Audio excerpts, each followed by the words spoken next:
Boris Lelay, je suis ravi de t'accueillir. On va se tutoyer pour cette interview.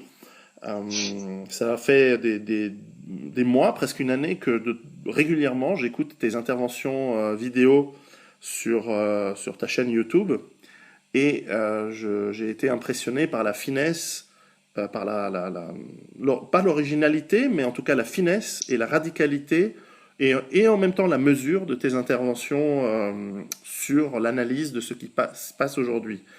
Est-ce que tu pourrais nous en dire un peu plus sur ton parcours, d'où tu viens, ce que tu fais et ce qui t'a amené à, à faire ces vidéos? Je te remercie déjà de m'accorder, de demander solliciter une interview. Ce qui m'a engagé à faire des vidéos, en fait, c'est la suite logique de mon parcours.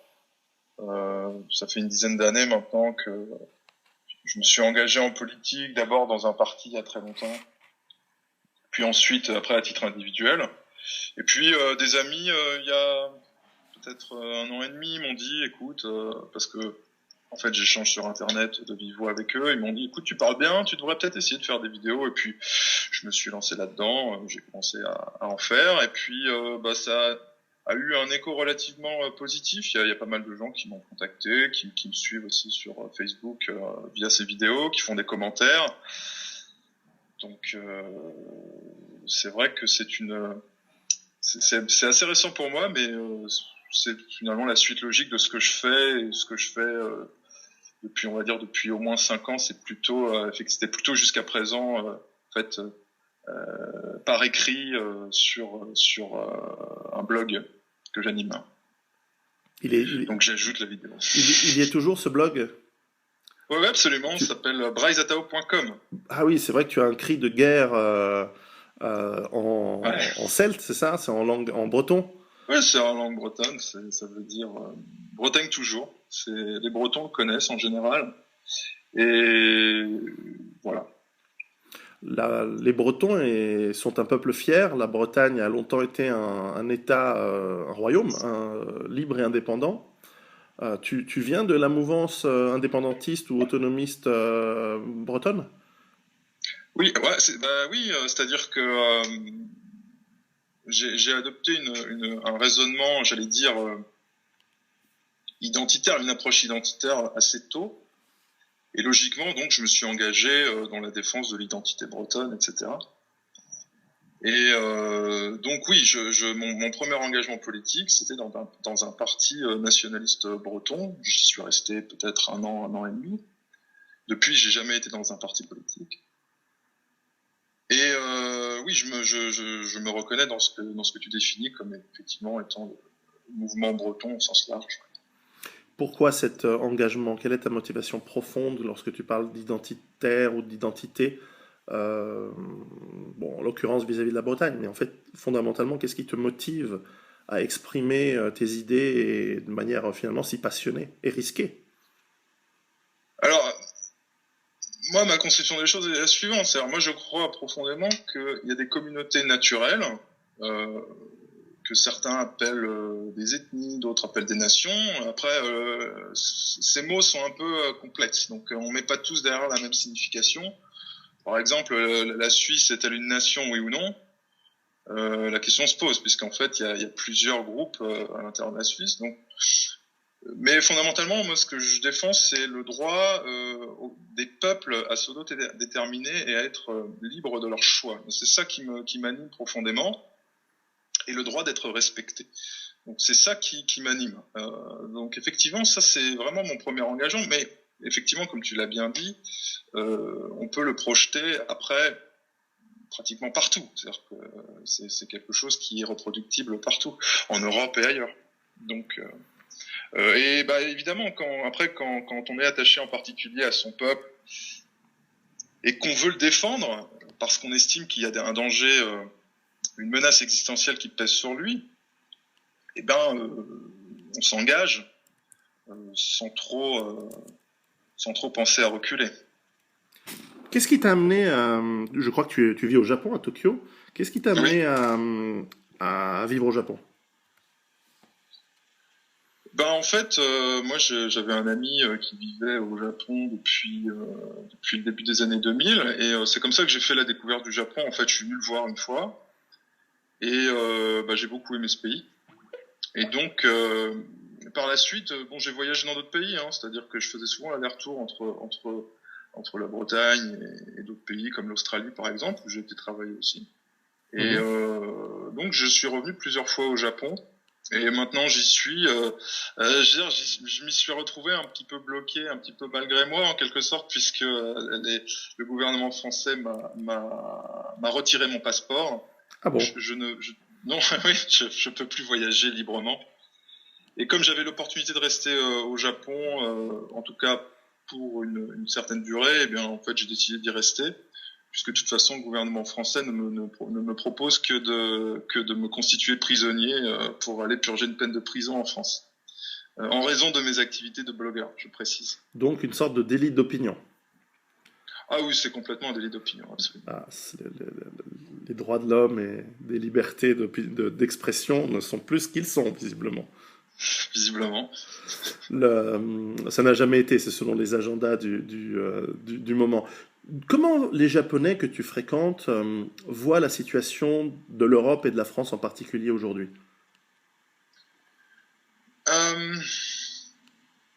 Pour la population, ils voient ça de très loin. Ils ont une conception assez idéalisée et romantique de l'Europe. Ce sont des gens qui admirent profondément l'Europe, la civilisation européenne et les pays européens. Ils ont une grande admiration pour l'Italie, pour la France. Je suis toujours d'ailleurs fasciné par les reportages qu'ils font sur ces pays-là, ou la Suisse. La façon dont ils filment, il y a toujours un regard très esthétique sur la façon dont ils regardent ces pays-là, et c'est toujours assez... ça fait du bien au moral, je ne le cache pas. Ceci étant dit, pour ce qui concerne après l'aspect politique, donc là on parlerait plutôt de la presse ou des dirigeants politiques, j'allais dire, il y a plutôt une approche interrogative. Je crois que ils ne comprennent pas tout à fait ce qui se passe en Europe. Ils sont toujours interrogatifs. C'est-à-dire que leur presse, ça me frappe, leur presse est souvent interrogative. Donc, par exemple, sur la crise des migrants qu'on a vue, ils regardent sans véritablement comprendre quelles sont les dynamiques. Et ça les choque d'autant plus que pour eux, l'Europe, c'est un peu l'Europe de la belle époque en quelque sorte. Donc c'est un pays d'équilibre, d'harmonie, c'est un continent créatif. Et soudainement, ils voient des scènes quand même de violence, ils voient des débordements de plus en plus nombreux, ils voient des attentats aussi. On voit les attentats en France très souvent. Et en fait, ils le voient sans le comprendre. Le Japon est un pays très fortement identitaire, très fortement relativement homogène d'un point de vue ethnique. En 2014, le Japon a reçu, je crois, 300 demandes de la part de réfugiés pour venir au Japon. Ils en ont accepté 2. En Europe, l'Allemagne annonce de vouloir en accepter 800 000, voire 1 million chaque année, plus les autres pays, etc. Qu'est-ce qui fait fondamentalement que le Japon réussit encore à avoir cette approche de survie civilisationnelle et ethnique, alors qu'en Europe, visiblement, en tout cas les classes dirigeantes, mais pas seulement, sont dans un suicide par métissage et par invasion migratoire? Comment tu analyses cela?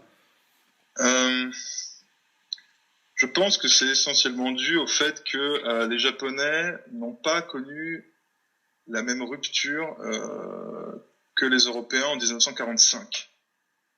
Et d'ailleurs, ils n'ont pas connu, avant cela même, ils n'ont pas connu les grands mouvements révolutionnaires, les grands mouvements d'idées, les grands courants d'idées qui ont émergé après la Renaissance, avec la Réforme, etc.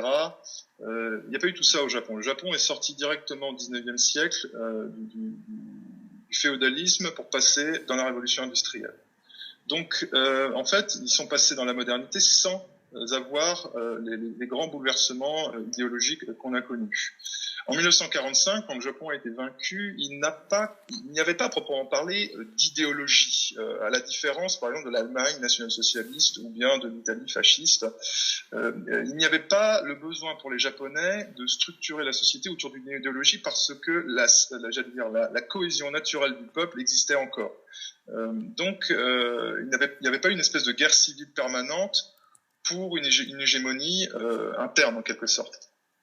Donc, il n'y a pas eu d'effort comme en Allemagne, de dénazification, c'est-à-dire de destruction de la culture japonaise. A contrario, même les Américains ont finalement ménagé les structures japonaises, à l'exception, bien évidemment, j'allais dire, de l'appareil militaire et de quelques grosses industries. Ils ont pris soin, par exemple, de garder la position de l'empereur, ce qui a eu qui a eu beaucoup de conséquences sur la suite. Et donc, les Japonais n'ont pas ce que j'appelle une anticulture, n'ont pas adopté une anticulture qui repose en fait sur la négation de la réalité, tout simplement.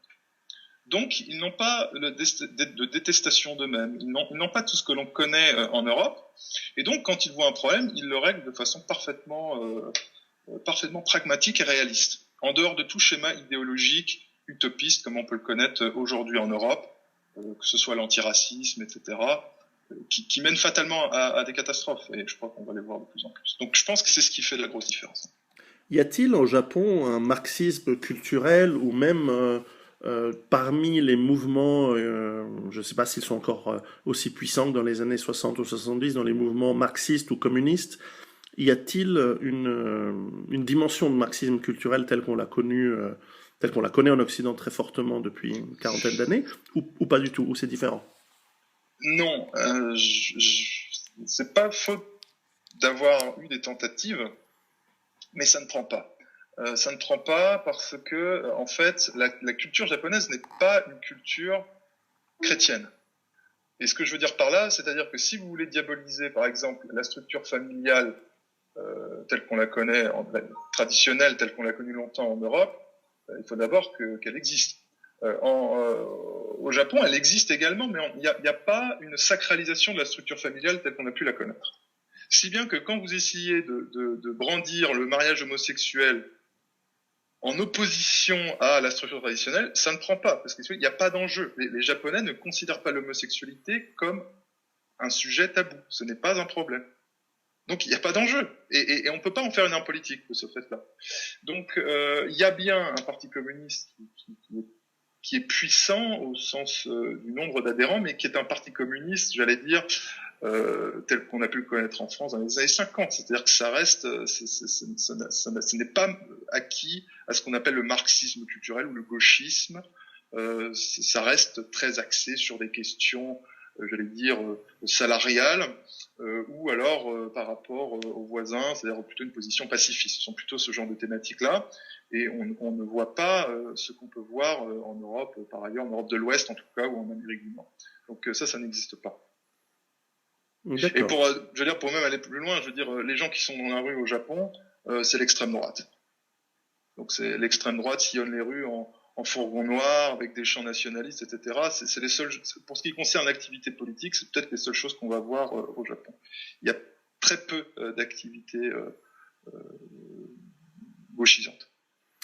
De ce que l'on perçoit de la classe politique japonaise, elle semble, mais peut-être n'est-ce qu'un faux semblant, elle semble tout aussi soumise à l'empire américain que les classes politiques européennes, mais toutefois avec une conscience de leur nation et peut-être des décisions peut-être moins mortifères. Est-ce qu'elle est vraiment si soumise que ça, ou elle joue un double jeu? Oui, c'est-à-dire que les Japonais actent d'un rapport de force. Donc, ils ne vont pas, ils ne cherchent pas à se confronter aux États-Unis. Donc, ça va effectivement donner ce que tu as dit, c'est-à-dire l'image d'une classe politique extrêmement soumise, extrêmement docile à l'agenda politique américain. En même temps, ils se servent du véhicule américain pour solder la défaite de 1945. Afin de se réapproprier des outils de puissance. Actuellement, par exemple, il y a une confrontation au Parlement pour permettre au Japon à nouveau d'être une puissance militaire. Elle l'est déjà en quelque sorte, mais tant d'avoir les outils constitutionnels pour projeter cette puissance militaire, ce qui n'est pas le cas jusqu'à présent. Donc d'en finir avec la constitution pacifiste, qui est une création américaine, faut pas l'oublier. Tout à fait. Donc si les Américains, en fait, pour leur propre intérêt, veulent permettre au Japon d'être à nouveau une puissance militaire, très pragmatiquement, les Japonais vont le faire. D'abord parce qu'ils n'ont pas tellement de choix, et deuxièmement, c'est aussi leur intérêt bien compris. Ensuite, tu l'as bien relevé, en fait, les Japonais ont deux attitudes. À l'extérieur, ils ont complètement délégué leur pouvoir aux États-Unis. Donc, ils ne font rien sans l'aval des États-Unis. Strictement rien. À l'intérieur, c'est chasse gardée. Donc, les États-Unis ne peuvent... C'est pas faute de tenter, mais c'est une chasse strictement gardée. On ne peut pas pénétrer à l'intérieur du Japon. Quand j'entends pénétrer, je veux dire les intérêts étrangers ont beaucoup de difficultés à influencer le cours de la politique intérieure, qui sont encore dirigées par des grandes familles. C'est ça, en fait. C'est les grandes familles. Ça fonctionne toujours sur le système féodal, en fait. C'est ça qu'il faut comprendre. Les grandes familles contrôlent toujours la politique. Le jeu est fermé. C'est pas vraiment une démocratie, en quelque sorte. Et leurs filles sont jolies. Peut-être que pour entrer dans leur famille, il faut épouser une jolie japonaise. Ou est-ce que c'est très difficile? Ou est-ce que c'est très très difficile? Ça pourrait peut-être aider, mais je pense pas. Même dans ces circonstances, je pense pas. D'accord. Peut-être une dernière... C'est vraiment des dynasties. Hein. Oui, j'imagine. Ouais. Peut-être une dernière question sur le Japon. Justement, dans les tensions internationales qui se dévoilent aujourd'hui, entre évidemment l'Empire américain et la Russie, les jeux au Moyen-Orient extrêmement risqués. En Asie, nous voyons évidemment l'émergence de la Chine, qui est un concurrent clair de l'hégémonie économique américaine sur le monde. De plus en plus, la Chine, effectivement, se militarise grâce à l'aide, notamment de la Russie. Il me semble aussi qu'au-delà des effets d'esbrouf autour de certaines îles, le Japon essaye de ne pas trop entrer dans une position conflictuelle dans ce cas-là. Notamment aussi par la Corée du Nord. Il y a beaucoup de déclarations tonitruantes face à celle de la Corée du Nord, mais en réalité, il y a peu d'actions bellicistes réelles. Je me trompe, ou est-ce que justement le Japon essaye de préparer déjà le monde d'après les États-Unis? Alors, les Japonais ne considèrent pas qu'il y aura un monde d'après les États-Unis. Tout leur pari consiste à passer de l'état de vassal à l'état d'allié des États-Unis, et c'est déjà pas une petite affaire. Donc, il y a bien l'idée, et c'est tout à fait clair, je veux dire, pour les États-Unis, le Japon est incontournable dans sa stratégie face à la Chine, de même que l'Australie. Donc, les Japonais, comme je l'ai dit, ne peuvent prendre aucune décision sans l'aval des États-Unis. Donc, tous les mouvements qu'ils peuvent faire au plan militaire, etc., sont des mouvements qui sont préalablement décidés à Washington. Donc, ça, faut bien l'avoir à l'esprit. Ceci étant dit, je pense que si je suis d'accord avec toi que les Japonais, de ce fait, sont en retrait par rapport aux États-Unis, ils adoptent une position quand même de plus en plus nette de résistance, d'opposition à la Chine, notamment pourquoi ? Parce qu'en fait, il y a une ligne stratégique essentielle pour le Japon, c'est la liberté de naviguer sur les mers. Bien sûr. Parce que c'est une île, elle est complètement dépendante de l'extérieur pour son ravitaillement, moyennant quoi elle ne peut pas se permettre de voir ses lignes de communication menacées, et elle préfère en fait avoir à ses côtés les États-Unis, avec lesquels par ailleurs, enfin, le Japon est intégré dans l'économie américaine, comme tu le sais, donc ils ont à la fois pas le choix, et donc ils font avec les cartes qu'ils ont en main. Et ils préfèrent de toute façon être du côté des États-Unis que du côté de la Chine, parce que c'est vrai que les Chinois ont soif de revanche et ne s'en cachent pas. C'est une nation frustrée d'avoir raté le XXe siècle finalement, d'avoir raté les révolutions industrielles, et ils entendent bien ne pas rater le XXIe. Et on sait ce que peut donner une nation frustrée dans son ascension. Les Japonais en sont parfaitement conscients et donc, j'allais dire, ils n'ont pas de toute façon tellement le choix. Donc, ils n'ont pas de position excessivement agressive, mais ceci étant dit, ils durcissent le ton quand même, même si c'est discret. Alors finalement, j'ai encore deux questions sur le Japon. La première est démographique. Le Japon a une démographie qui fait que la population baisse. Mon épouse, étant urbaniste, a étudié les problèmes urbanistiques au Japon dus au vieillissement de la population et du nombre de personnes décroissant dans certaines petites villes qui ne peuvent plus se permettre certains transports publics aussi diffus qu'auparavant. Comment les Japonais... Alors, je vais t'expliquer. Je pose la question parce qu'à mon avis, une baisse de population dans le monde de l'avenir, en fait, c'est une bonne chose. C'est une bonne chose à condition que cette baisse de population ne soit pas remplacée par des halogènes qui, pour toutes les raisons que je pense sur lesquelles on est d'accord. Mais toutefois, une baisse de population peut nous permettre, et peut, à mon avis, permettre au Japon, mais c'est ma théorie, après tu me confirmeras en fonction de que avoir moins de gens permet de mieux gérer ce qui est ma thèse, un effondrement économique ou un ralentissement très fort économique qui vient du fait de la raréfaction des ressources et de l'incapacité de continuer un monde moderne aussi dense qu'aujourd'hui. Est-ce que les Japonais peut-être s'en rendent compte, ou surtout, et donc quel serait à ton avis, quel est l'impact positif ou négatif de cette baisse de population au Japon au fur et à mesure du vieillissement des générations? Moi, je partage plutôt ton point de vue parce que je pense qu'effectivement, compte tenu de la situation dans laquelle le contexte dans lequel on va évoluer, effectivement, avoir moins de pression démographique me paraît être bon pour les écosystèmes, bon pour les populations. Ça c'est mon sentiment. La phase de transition, cependant, est extrêmement dure. Ça aussi, il faut pas se le cacher. Au Japon, effectivement, on voit des villages entiers disparaître. Ceci étant dit, ça restera cependant un archipel relativement peuplé. Mais la transition est extrêmement brutale. Mais aussi, ils n'ont pas commis l'erreur qu'ont commis les autres pays, qui sont toujours dans une conception, j'allais dire une conception liée à la première et surtout la deuxième révolution industrielle, où en fait on est dans la quantité, le productivisme, et on perçoit encore les individus comme en devant aller travailler à la chaîne. Et en fait, il faut remplacer un ouvrier par un autre. C'est une vision à court terme, et de toute façon, on ne peut pas faire venir suffisamment d'immigrés pour combler le gap démographique. C'est strictement impossible. Je veux dire, on ne peut pas le faire. Ça ne résoudra jamais les solutions. Pour peu qu'ils soient même qualifiés. Pour peu qu'ils soient même qualifiés, ça suffira jamais. Les chiffres sont tout à fait colossaux. Donc ça veut dire que il faut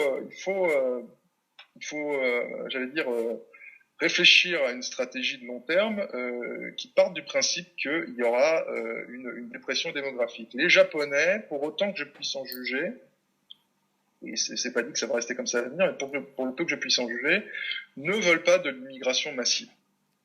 Parce qu'ils ont parfaitement conscience des problèmes que ça engendre. Ils ont 40 ou 50 ans d'expérience européenne, américaine en phase 2.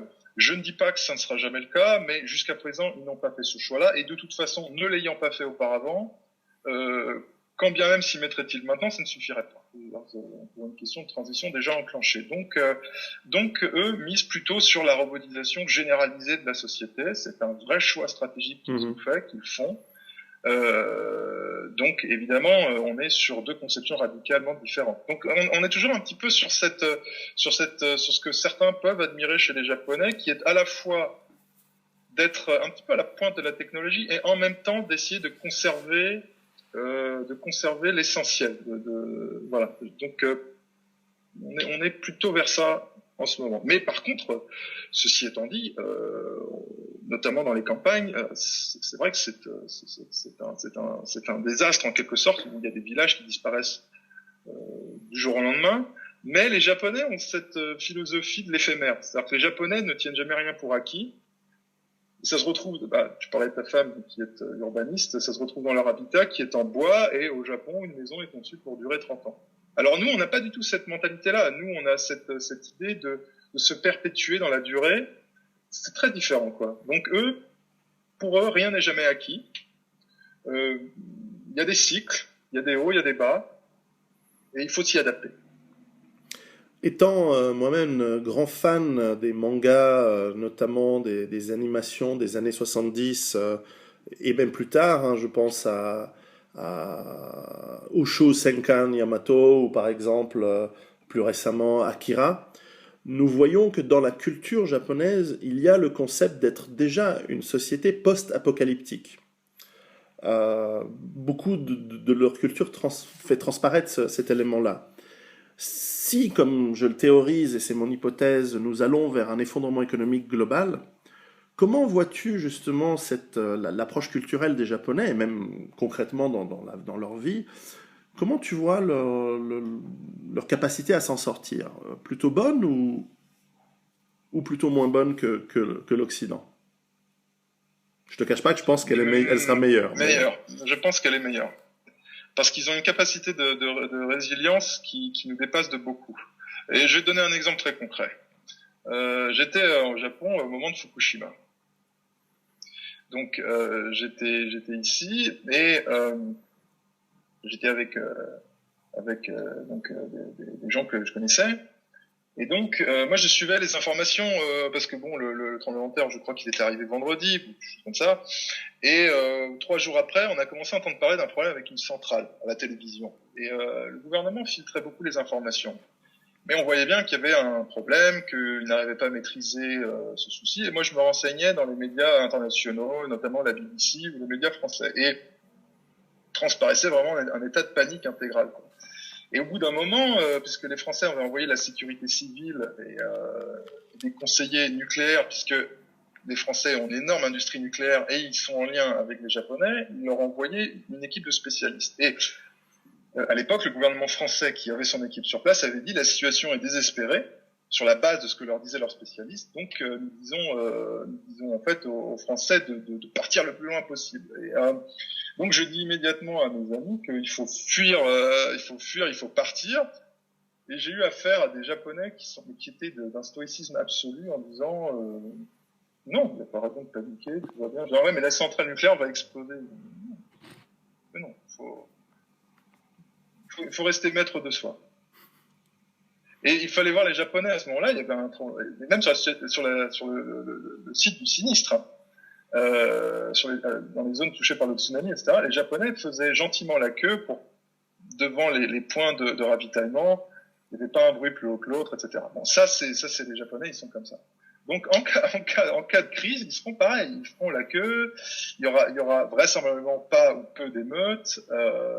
Voilà. Mais je me rappelle vraiment de Fukushima et du tsunami. Les trains ne roulaient plus, les gens rentraient chez eux à pied depuis le centre-ville de Tokyo. Ça rappelait un peu les images, effectivement, d'Akira, mais toujours dans un très, très grand calme. Mmh. Donc je pense qu'effectivement, de ce côté-là, il y a une grande capacité d'adaptation. Oui, c'est très différent de Haïti ou de la Nouvelle-Orléans, c'est sûr. Ça ne sera pas pareil. Bien que je dois le dire, parce que j'ai beaucoup d'amis africains qui m'écoutent et qui me regardent, que par exemple, lorsque l'épidémie d'Ebola en Afrique de l'Ouest a commencé en 2013 et a explosé en 2014, et qui semble être à peu près terminée aujourd'hui, les politiques de secours africaines ont été, selon même les critères de l'Organisation mondiale de la santé, bien plus efficaces que les Américains ou les Européens. Et à mon sens, je dis ça juste parce que j'aime bien un peu enfoncer le clou sur cette histoire, c'est que des sociétés homogènes, fussent-elles africaines, en réalité peuvent être beaucoup plus efficaces que des sociétés qui sont en train de devenir du n'importe quoi. Fussent-elles avec traditionnellement des Européens blancs qui, dans leur culture profonde et très ancienne, sont des obsessionnels de l'organisation et de l'efficience. Aujourd'hui, ce n'est plus le cas. J'entends des discours et ça me permettra de faire la transition sur la question suivante, j'entends des discours dans le nucléaire en Europe, j'entends des discours dans les armées, aussi bien en Europe qu'aux États-Unis, où l'analyse de ce qui est en train de se passer en termes d'organisation et d'efficience, et de corruption même, est purement hallucinante pour un Européen, ou pour des ethnies blanches habituées à ces organisations qui fonctionnent. Aujourd'hui, ce mélange de politiquement correct, de gauchisme, avec effectivement une population qui est incroyablement hétérogène, avec des compétences extrêmement variables en termes de quotient intellectuel, en termes tu sais pas, de ponctualité, par exemple, ou toutes sortes d'autres choses, rendent que, je sais pas, en Afrique, personne n'est ponctuel, mais comme personne n'est ponctuel, tout le monde sait que personne n'est ponctuel, et ça fonctionne très très efficacement dans un autre cadre. Aujourd'hui, en Europe, on ne sait plus si les personnes sont ponctuelles ou pas ponctuelles, ou s'ils sont extrêmement... Et c'est en train de devenir un bordel où même des Italiens, et je suis d'origine italienne, même des Italiens ne s'y retrouvent plus et commencent à se plaindre du bordel ambiant. Et lorsqu'un Italien se plaint du bordel, c'est que ça va vraiment très très mal. Et ça me fait passer à la question suivante, c'est pour passer à l'Europe et à la France.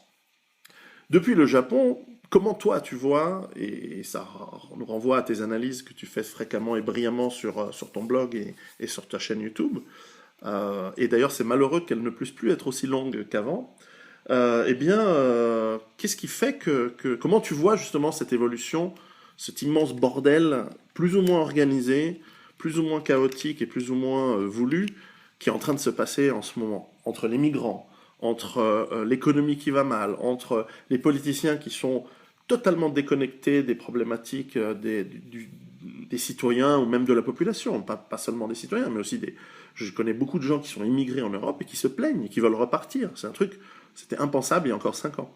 Comment toi tu vois tout cela depuis là où tu es? Bah, c'est un désastre. C'est un désastre. J'ai pas tellement d'autres mots. C'est sidérant, c'est effrayant, et c'est vrai que de le voir depuis le Japon où la situation est radicalement différente. Ça veut pas dire que c'est paradis sur terre, c'est pas ce que je suis en train de dire, hein, mais c'est vrai que ici la notion d'ordre, ça veut dire quelque chose. Tu as parlé de ponctualité, bon bah ça veut dire aussi quelque chose. Alors certes, les Japonais sont très très à cheval sur la discipline, mais quand même, c'est vrai que ça donne un effet de contraste assez sidérant, et j'avoue que la France donne une image d'elle-même catastrophique, et l'Europe en général donne une image catastrophique d'elle-même, et même l'Allemagne. Moi, je m'attendais par exemple sur l'affaire des migrants à une attitude de l'Allemagne qui soit, je veux dire, au moins rationnelle. L'Allemagne, l'Allemagne, c'était mieux avant. Oui, c'était mieux avant, mais je veux dire, même sans faire référence, je veux dire, au national-socialisme. Ah non, je parlais des années 60, hein, personnellement. Ou des années 10. Ma période préférée d'Allemagne, ce sont les années 1900-1910. Oui, mais j'allais y faire référence, c'est-à-dire que à cette époque-là, je veux dire, bon, voilà, ça voulait dire quelque chose. Maintenant, on a des gens, moi ça m'a sidéré cette histoire avec la chancelière allemande, qui, bon, on lui dit, voilà, 800 000 personnes arrivent chez vous avant la fin de l'année. Pas de problème, on va tous les accueillir. Une semaine après, elle se rend compte qu'on peut pas les accueillir parce que c'est physiquement, matériellement impossible. Donc ça va se transformer en anarchie incroyable, sans faire même référence à la question de l'origine, etc. Mais simplement, en plan matériel, ce n'est pas réalisable. Or, s'il y a bien quelque chose sur lequel les Allemands sont très forts, c'est de l'organisation. Et là, je me suis dit, il y en a un problème, parce que si une chancelière n'est pas capable de voir dans cette situation-là qu'il va y avoir une crise, et qu'elle-même, elle l'aggrave par son espèce d'angélisme, je me dis, on a un gros problème. Et alors, bon, je pense que les Allemands étant, malgré tout, au niveau sur les plans, à échelle inférieure, toujours aussi bons en organisation, je pense qu'ils vont organiser ça le plus correctement possible. Mais ça participe de cette image, j'allais dire, d'abandon de soi généralisé que me donne l'Europe de l'Ouest. Donc oui, c'est l'image d'un énorme gâchis, d'un désastre, et surtout de quelque chose qui va aller de mal en pis. Je rebondis brièvement sur ce que tu viens de dire sur l'Allemagne. Tu as vu ces derniers jours, il y a toute une sorte de mini-scandale. Enfin, pour un Italien, encore une fois, c'est pas vraiment un scandale de savoir qu'une marque automobile a menti. Je veux dire, c'est un peu la marque de l'industrie en général automobile de raconter n'importe quoi sur les performances, etc. Mais enfin, une marque allemande qui triche. Je veux dire, soit ils ont vraiment beaucoup d'Italiens ou de Latins dans leur management, ce qui n'est pas le cas. Je connais, pour avoir travaillé pour Volkswagen, je sais que c'est encore une société extrêmement allemande. soit ils ont pris les méthodes de management roublardes des anglo-saxons, ou soit vraiment l'Allemagne c'est vraiment devenu du n'importe quoi. Et ça, c'est vrai que c'est effrayant de constater ce que tu viens de dire tous les jours. Ben, j'aurais pas la réponse, je sais pas ce qui est à mettre en cause. Ce que je pourrais faire remarquer, que j'ai dit dans un article récent paru sur le blog auquel je participe, c'est que faut pas être dupe non plus de qui révèle les scandales. Hein, ça tombe à un moment opportun Bien sûr. et l'ONG en question qui est à la base de la révélation de ce scandale est financée par des fondations californiennes qui par ailleurs sont liées au CFR, qui est un organisme lié à la direction des États-Unis, enfin du gouvernement américain. Donc, il ne faut pas non plus trop se leurrer sur les buts. Moi, mon sentiment, c'est que c'est une opération de déstabilisation de l'Allemagne, de la part du gouvernement américain. Justement, dans tes vidéos, encore sur ce sujet, je trouve qu'elles sont particulièrement brillantes et très fines dans leur analyse. Tu émets l'hypothèse que tu étayes avec pas mal de faits de la volonté des États-Unis de déstabiliser pour plus de maîtrise et plus de contrôle l'Europe qui est au fond depuis 1945 un vassal sous occupation militaire, hein, avec l'exception de la France peut-être, mais en tout cas pour les autres pays, tous sans exception en Europe occidentale et maintenant Europe orientale et centrale également, les pays européens sont vassaux et occupés par les forces économiques et militaires américaines. Une chose qui m'échappe encore parfois, c'est pourquoi, alors que, enfin j'ai une hypothèse, mais enfin je voulais avoir ton avis, pourquoi un suzerain, un dominant économique et militaire, voudrait substantiellement détruire finalement un vassal qui lui rapporte de l'argent économiquement. Et l'Allemagne, c'est un exemple. L'Allemagne paye à l'économie américaine énormément finalement sous forme d'une sorte de tribu, mais paye pour les bases militaires, paye pour énormément de choses. Les pays européens finalement ont des armées certes moins puissantes, mais enfin qui interviennent pour le compte des États-Unis comme des Freiwilliger, comme des auxiliaires de l'armée romaine d'antan dans des guerres qui n'ont aucun intérêt pour les Européens, bien sûr. Mais enfin, quel serait vraiment l'intérêt profond des États-Unis de casser, de détruire leurs jouets? Incompétence ou il y a une volonté rationnelle? Non, le gouvernement américain et l'oligarchie anglo-américaine ne veut pas détruire l'Europe. Elle veut l'affaiblir de façon structurelle pour qu'elle ne puisse absolument pas contester, ne puisse pas, on va dire, s'émanciper de la tutelle impériale américaine. Donc, il y a un problème actuellement qui est que depuis la chute du rideau de fer et l'effondrement du bloc de l'Est, l'Allemagne a pu se réunifier et l'Allemagne a pu redevenir l'Allemagne. Au plan économique à tout le moins, si bien que géopolitiquement, il y a une inconnue pour les États-Unis. Quelle va être la politique de l'Allemagne, on va dire, dans la première moitié du XXIe siècle? Va-t-elle se rapprocher, oui ou non, de la Russie? Les Américains ne vont pas attendre d'avoir la réponse. Ils vont se débrouiller pour que la réponse soit celle qui leur bénéficie de plus, donc que ce soit un non. Donc, on a vu que récemment, j'en ai parlé là encore sur mon blog. Par ailleurs, j'ai pu en parler aussi dans ma vidéo. Comment dirais-je, l'Allemagne tend à faire preuve, j'allais dire, de modération dans son attitude à l'égard de la Russie, parce que l'Allemagne a besoin des ressources russes et aussi de la force de travail russe, c'est tout à fait clair. Donc, c'est le quatrième marché d'exportation pour l'Allemagne, la Russie. Après les États-Unis, la Chine, le Japon, c'est la Russie. Ils font beaucoup d'argent. Et ça pourrait être davantage, ça pourrait être beaucoup plus.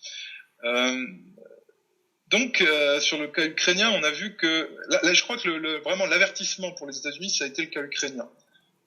J'ai entendu beaucoup de gens qui disaient mais Merkel a fait la politique aveuglément des États-Unis. Bon, déjà, il faut savoir que l'Allemagne, là encore, n'est pas totalement souveraine.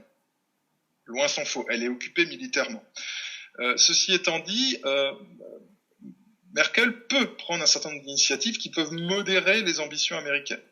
Et avec les accords de Minsk, on a vu ça. On a vu Merkel prendre une initiative diplomatique sans l'aval de Washington qui, après coup, a dit qu'il cautionnait, ce qui était faux, tendant la main à Poutine pour essayer de calmer le jeu en Ukraine. Et par politesse diplomatique, elle a bien voulu amener François Hollande avec elle, qui a dû apprécier le voyage. Et ça a été un signal d'alerte parce qu'au même moment, enfin peu de temps après, il y avait la conférence sur la sécurité de Munich, une conférence que tu connais, je pense, qui est une conférence importante. Et à ce moment-là, on a vu le vice-président Joe Biden, on a vu aussi McCain qui était présent, qui était furieux du refus de l'Allemagne de mettre de l'huile sur le feu, de délivrer des armes ou encore de valider le déploiement de forces de l'OTAN dans les pays baltes. Bref, d'autant que faire se pouvait, ralentir de contenir les provocations américaines. Et ça, ils se sont dit, bon, d'accord, très bien, l'Allemagne nous pose problème. L'Allemagne n'est pas en révolte ouverte contre les États-Unis, mais ils observent que, à mesure que sa puissance s'accroît, ou que son influence s'est accrue, dès qu'elle peut avoir l'opportunité d'un effet de modération, elle l'a saisit. Donc ça, les Américains l'ont compris et ils ont décidé de prendre un certain nombre de mesures contre ça. Mmh. En 2003... Donc il n'y a pas de confrontation ouverte. Mais bon. En 2003, je crois que c'est Donald Rumsfeld disait face finalement au non-soutien de certains pays à leur aventure militaire en Irak, qu'il fallait pardonner à l'Allemagne, ignorer la Russie et punir la France. Alors je ne sais pas si cela a un effet dans les choix politiques des minables dirigeants qu'il y a eu ensuite, malheureusement, en France, dans ce beau pays. Mais enfin, j'ai un peu... Enfin, je pense que je suis d'accord avec ce que tu viens de dire, mais j'ajouterais qu'il y a une certaine dose d'incompétence hubristique, dans le sens où l'arrogance du gouvernement américain, surtout au tournant des années 90-2000, et de son sentiment de toute puissance et sa volonté de toute puissance ont fait qu'ils ont pris énormément de décisions qui ont encore un effet aujourd'hui et qui sont, à mon sens, extrêmement... avec des résultats chaotiques et non pas du tout d'asseoir leur domination comme ils l'espéraient. Je pense qu'il y a un gros élément d'incompétence et de chaotisme. En plus de ce que tu viens de dire, c'est simplement mon avis. Quels seraient les conseils que tu pourrais donner, peut-être si on va terminer sur cette approche-là, parce que nos auditeurs peuvent se reporter à tes vidéos pour avoir plus d'analyses, notamment la série, celle sur l'Amgot, qui était très, très intéressante. Quels seraient les conseils que tu pourrais donner aux habitants européens, aux citoyens d'Europe, de souche ou pas de souche d'ailleurs, qui tiennent à leur famille, qui tiennent à leur avenir, face à ce chaos, face à ce qui est en train d'arriver? Quels pourraient être les conseils que tu pourrais leur donner? Armez-vous. C'est aussi simple que ça. Je veux dire, ça passe par ça. C'est d'abord s'armer et vouloir devenir un acteur politique en devenant autonome. Alors toi, tu parles beaucoup d'autonomie alimentaire et des choses comme ça. Oui, ça passe par ça, c'est certain. Mais de devenir un sujet politique. Aujourd'hui, les masses ne sont pas des sujets politiques. Donc, elles remettent entre les mains de bureaucratie, entre les mains de partis, leur destinée, ce qui est une folie pure. Donc, nous n'avons pas aujourd'hui affaire, dans les masses actuelles en Europe, nous n'avons pas affaire à des hommes libres. Nous avons affaire à des gens qui sont des larbins ou des moutons, et ce volontairement, la plupart du temps. Sauf que là, vers quoi on va, ça va avoir son lot de conséquences plus que négatives. Donc il vaut mieux être un homme libre et être capable de prendre des décisions. Je pense que c'est ce vers quoi on va. Globalement, on va vers la faillite des États, la faillite des gouvernants, une contestation radicale de ces gens-là et de leur bilan qui sera pour le moins catastrophique. et que les gens vont vouloir se réapproprier du pouvoir. Et je crois que tout ce qui se passe actuellement en Europe tourne autour de cette question. Les gens qui sont en place ne veulent pas abandonner leur pouvoir. Et donc, ils prennent une série de mesures pour conserver ce pouvoir. C'est tout ce qu'on voit. Toutes les lois qui passent en urgence au niveau sécuritaire, comment dirais-je, le contrôle de la circulation monétaire, etc. Tout ça participe de la même chose. Ils veulent conserver le contrôle parce qu'ils savent qu'il y a une contestation qui va s'amplifier. Donc, ce que je dis aux gens, c'est soyez des sujets politiques, et on est un sujet politique si on a une capacité à se défendre. C'est aussi simple que ça. Donc, en tant que Suisse, je ne peux être que d'accord. Oui, bah exactement, parce que finalement, même si la Suisse, de ce que je vois, a elle aussi de plus en plus à subir une oligarchie qui tend à vouloir réduire les libertés de la population, demeure par contraste beaucoup plus libre que les pays qui l'entourent.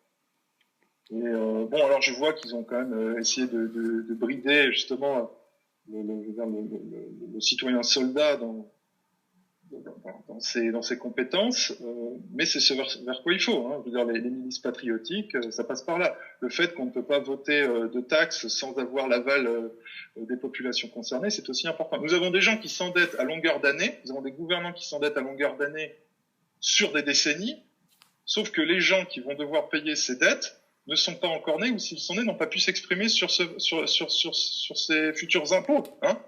Or, il n'y a pas de démocratie si les habitants ne votent pas l'impôt. C'est clair. Donc, on a un problème. Des gens prennent des décisions sans l'aval de ceux qui vont devoir faire face aux conséquences. Ouais. Pour les Grecs anciens, c'était là exactement la définition de la tyrannie.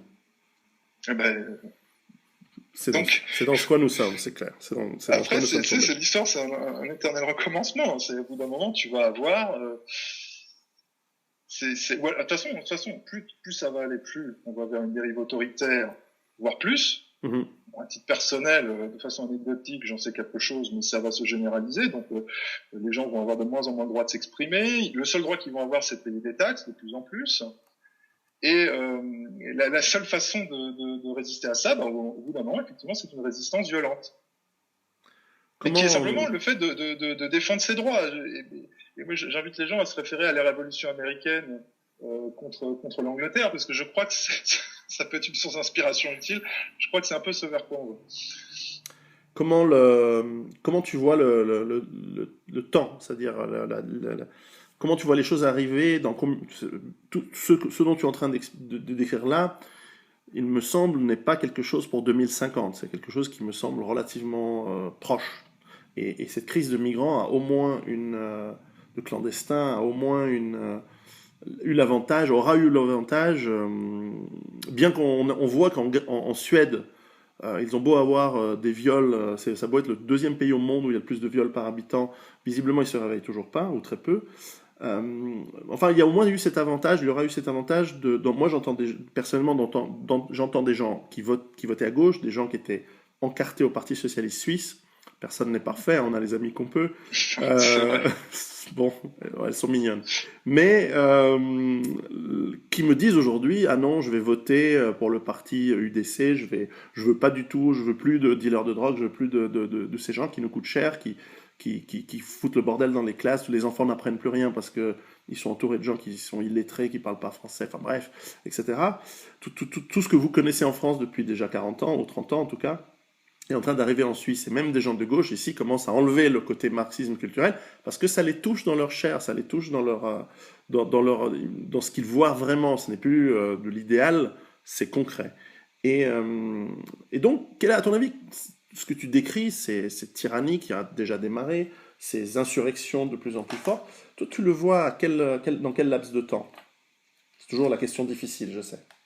Je vais te dire, moi je suis ni prophète ni devin, donc je n'ai pas de réponse chiffrée. Je pense, ceci étant dit, que déjà, je pense que là, l'automne va être assez tendu. Je pense qu'on va voir les crises. Je pense que déjà l'architecture économique va commencer vraiment à secouer. En allant vers 2017, on va aussi voir l'accélération de l'implosion, pour ce qui concerne l'Europe, de l'implosion des structures en général, donc l'Union européenne, et à l'intérieur des États, avec des phénomènes de force centrifuge de plus en plus forts, des séparatismes. Rompre avec l'Union européenne, c'est une forme de séparatisme. Et ce qu'on voit en Catalogne, il va y avoir un vote en Catalogne, je ne sais pas si les indépendantistes catalans vont l'emporter, je l'ignore, mais c'est clairement déterminé aussi par une dynamique séparatiste. Les Écossais ont peut-être perdu leur référendum, mais dans la foulée, ils ont remporté la plupart des sièges de députés du pays, et ils entendent déjà remettre l'ouvrage sur le métier. Et ça va se multiplier. Il y a aussi des sécessions territoriales à l'intérieur même des pays. Bref, donc je pense que ça va s'accélérer en allant vers 2017. On va le voir de plus en plus. Et après, au niveau global, on va voir jusqu'en 2020, au moins jusqu'en 2020, on va voir s'accélérer les conflits internationaux de plus en plus violemment. Donc je pense que ça c'est une donnée fondamentale. Je peux pas donner évidemment une échelle de temps, mais après, si on se projette encore plus sur des phénomènes structurants comme la démographie, par exemple, la démographie africaine, c'est qui paraît être essentiel, on a un continent qui va doubler sa population pour atteindre 2 milliards d'habitants en 2050, c'est dans 35 ans, donc qui va, je caricature, mais qui va gagner 300 millions d'habitants tous les 10 ans. La population de l'Union européenne, c'est 500 millions. Donc, ils vont gagner la moitié de la population européenne en 10 ans. En 20 ans, ils auront l'équivalent. Il n'y a pas un écosystème qui peut supporter ça. Donc, qu'est-ce qui va se passer? Il va y avoir une explosion des guerres pour les ressources entre eux. Et puis surtout, si tu me permets, souvent les Africains se disent, mais vous en Europe, vous êtes riches. Notre écosystème européen est bien plus pauvre que l'écosystème africain. Donc, si les gens croient qu'ils vont pouvoir venir en Europe, qui est traditionnellement agriculturellement pauvre par rapport à l'Afrique, par rapport au Moyen-Orient, par rapport à l'Asie, en tout cas l'Asie tropicale, tropicale, ces gens se trompent. D'abord, je ne pense pas que même en Afrique, leur écosystème peut soutenir un doublement de la population. Je pense qu'il est déjà aujourd'hui, pas tout à fait en rupture, mais il est déjà bien tendu. Et ils n'auront jamais les ressources pour faire de l'industrialisation extrême de leur agriculture. Il n'y aura plus assez de pétrole pour tout ça. Mais si les gens croient, je dis, ceux qui nous écoutent, si les gens croient que l'Europe, c'est un pays où on peut avoir une densité plus forte, la raison pour laquelle ça a été le cas pendant 100 ans, c'est parce que nous avons une urbanisation et les énergies qui le permettent. Mais traditionnellement, l'Europe est bien moins peuplée que l'Afrique, que l'Amérique du Sud, que plein d'autres endroits. Nous sommes une presqu'île d'un immense continent asiatique relativement pauvre. Et c'est ce qui a fait que l'Européen est sorti d'une sélection naturelle extrêmement impitoyable. Peut-être plus que les autres peuples. De toute façon, je te dis, donc face à cette pression énorme démographique en Afrique, on va avoir des grands mouvements de population. Ceux qu'on voit aujourd'hui sont quand même beaucoup déclenchés par les interventions américaines, anglaises, françaises au Moyen-Orient, mais aussi des pays moyen-orientaux, parce que bon, la Turquie joue son rôle, etc. Donc tout le monde joue son rôle, même les Iraniens, tout le monde se fait la guerre là-bas.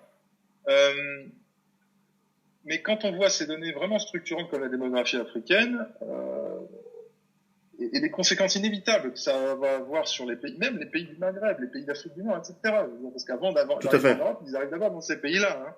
Tout à Donc fait. on va avoir des bouleversements en série qui se couplent à d'autres problématiques. Donc on va, dans les 15 ans, on va vers des grands bouleversements. C'est tout à fait inévitable. Donc quand tu me demandes une échelle de temps, je suis d'accord avec toi, c'est pas 2050. Mais je crois que déjà maintenant, on assiste, par exemple, au plan de l'architecture économique telle qu'elle existe dans le monde. Aujourd'hui, je pense qu'on assiste là au moins à l'entrée en récession encore, et puis probablement à plus. Je pense que l'Union européenne est dans une crise grave actuellement, dont, à mon avis, elle ne va pas se relever. L'Allemagne, dans une situation extrêmement critique, son système bancaire est dans une situation très difficile, les autres aussi, mais l'Allemagne, qui est censée être le pilier de l'Europe, de l'Union européenne, en réalité, n'est pas aussi puissant qu'il y paraît. Et c'est pour ça, d'ailleurs, ils ont été aussi, leur attitude a été aussi dogmatique face à la Grèce, et elle est aussi dogmatique face à Schengen. C'est-à-dire qu'en fait, ils essayent à tout prix de sauver la zone de libre-échange, qui est la condition de la réussite de leur industrie, en quelque sorte. Mais ça va pas durer. Donc, quand on va vraiment rentrer dans le dur au plan économique et quand l'Allemagne va faire face à une crise très forte, je pense que l'Europe sera un foyer de crise important en réalité. On a l'impression que l'Europe aujourd'hui, c'est un petit peu une espèce d'énorme Suisse en fait, où tout est calme, etc. Je pense que c'est extrêmement temporaire et je crois que dans les années qui vont venir, on va au contraire voir un chaudron où les penchants naturels des Européens vont ressortir. Et c'est vrai que les Européens aiment quand même bien s'affirmer. On est individualiste, On a aussi une histoire qui est longue, il y a des nations qui ont des caractères particuliers, et il est très intéressant de voir que le comportement, par exemple d'Angela Merkel sur la question migratoire, qui veut imposer, qui veut reloger les immigrés chez ses voisins européens, suscite par contre-coup des réactions sécessionnistes en Slovaquie notamment. La Slovaquie vient de déclarer hier par la voix de son Premier ministre qu'elle avait porté plainte contre l'Union européenne parce que l'Allemagne veut lui imposer des immigrés musulmans. Ça ne présage pas véritablement d'une Union européenne apaisée, évoluant dans un fédéralisme, serein. Ouais. Donc je pense qu'on est quand même bien avancé dans la voie de l'implosion politique. Ouais. Et qui sera couplée à l'implosion économique. Non, je suis d'accord, évidemment. Voilà, mais écoute, je te remercie, on a papoté une petite heure. Peut-être à refaire un jour pour d'autres sujets, pour aller plus loin. En tout cas, je te remercie. Ce sont toujours des réflexions qui nous permettent d'aller plus loin, qui nous permettent de comprendre. Quand tu parles quand tu donnes le conseil aux Européens de s'armer, je pense que, évidemment, je suis d'accord en tant que Suisse, mais en plus, je pense qu'il faut s'armer de manière intellectuelle, s'informer, se former et partager cet armement intellectuel avec nos amis, nos voisins, nos familles, et créer non seulement, alors en France c'est interdit, mais non seulement des milices au sens strict, mais aussi une milice intellectuelle pour résister contre le politiquement correct, résister contre ces forces d'occupation mentale qui se mettent quotidiennement de plus en plus insidieusement, mais avec moins d'efficacité ces derniers temps, heureusement, dans nos cerveaux et dans nos esprits, parce que justement, il faut utiliser les armes du marxisme culturel pour revenir sur le vrai, sur la réalité et sur l'histoire longue qui a toujours été la force des peuples, où qu'ils soient. Et comme tu le disais au début, je pense qu'il est important de rappeler que nous respectons tous les peuples sur leur terre et que nous ne faisons que simplement lutter pour notre survie et pour éviter le chaos qui arrive, qui malheureusement est bien engagé. Voilà. Je te remercie beaucoup. Non, c'est moi. Sayonara. C'est un plaisir. Et, ouais, sayonara. Et ça va, le japonais, tu le pratiques un petit peu, j'imagine, forcément. Oh non, je baragouine un peu. Baragouine. C'est quoi la meilleure saison pour visiter le Japon? Toutes les saisons sont belles, hein, tu vois, mais je conseillerais l'automne. L'automne? Peut-être que dans une année, je prends mes enfants et je viens leur faire visiter ce pays pour le découvrir au moins une fois avant que tout parte en désastre. Ouais. Boris, je te remercie beaucoup et puis on aura sans doute l'occasion d'en refaire une autre dans quelques mois ou quand ce sera nécessaire en fonction des événements du monde. Pas de problème. À très très bientôt.